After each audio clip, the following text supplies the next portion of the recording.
দে দে বলছি, কিন্তু তোর আর পড়াশোনা করতে হবে না, দে। আরে এমন করছো কেন?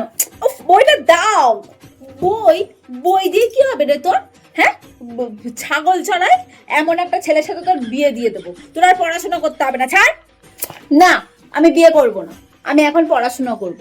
আর ছাগল চড়ানো ছেলের সাথে বিয়ে দেবে কেন? কোনো ভালো চাকরি বা ব্যবসাওয়ালা ছেলে দেখে বিয়ে দেবে। চুপ, একদম চুপ। কোন শিক্ষিত ভদ্র ছেলে তোকে বিয়ে করবে? রেজাল্টটা কি করেছিস? 3rd ডিভিশনে পাস করেছিস? ছি ছি, পাড়ায় মুখ দেখাতে পারবো না? ভালোই তো হয়েছে আমার রেজাল্ট, আমার থেকেও সব মেয়েরা খারাপ রেজাল্ট করেছে। মেরে তোমার পিঠে ছাল তুলে দেবো। টিউশন দিতে তো কার্পণ্য করিনি, কিন্তু তুই ঠিক করে একদম পড়াশোনা করিসনি। সারা দিন আজে বাজে চিন্তা, আর ওই ফোন নিয়ে বসে আছিস। ওই ফোনের জন্য তোর আজকে এই অবস্থা। ওই ফোনটা নিয়ে আজকে ভেঙে গুড়িয়ে দেবো আমি। আমি আবার কখন খারাপ চিন্তা করলাম? আমি কোনো খারাপ চিন্তা করিনি, তোমার অত্যাচারে আমার রেজাল্ট খারাপ হয়েছে। অত্যাচার? কি অত্যাচার করেছি তোর প্রতি আমি?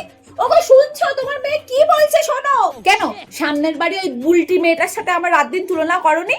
হ্যাঁ করেছি তো। ওর রেজাল্ট দেখেছিস? 100তে 100 পেয়েছে সব বিষয়ে। তা ও পেয়েছে, আমি কি করব? না, তোমাকে আর কিছু করতে হবে না, তোমার এবার সোজা বিয়ে দিয়ে দেবো। কি গো, মেয়ের রেজাল্টের কি হলো? হ্যাঁ এই না, মানে রেজাল্ট এখনো হাতে পাইনি গো, পেলে তোমাকে জানাবো। দেখলি, সবাই হায়নার মতো হাঁ করে বসে আছে তোর রেজাল্ট দেখবে বলে। আমি এবার ওদেরকে কি বলবো বলতো? যা সত্যি তাই বলবে, আবার কি বলবে? আমার মুখে মুখে কথা বলছিস, এক চড় মেরে তো দাঁত ভেঙে দেবো। না, তোকে বলে কোনো লাভ হবে না, আমাকেই কিছু করতে হবে। হ্যালো হ্যালো, ঘটক বৌদি।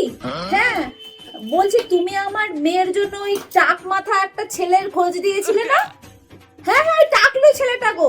হ্যাঁ, ওর সাথে বিয়ে ফাইনাল করো তো, মেয়ের বিয়ে দিয়ে দেবো। হ্যাঁ মা,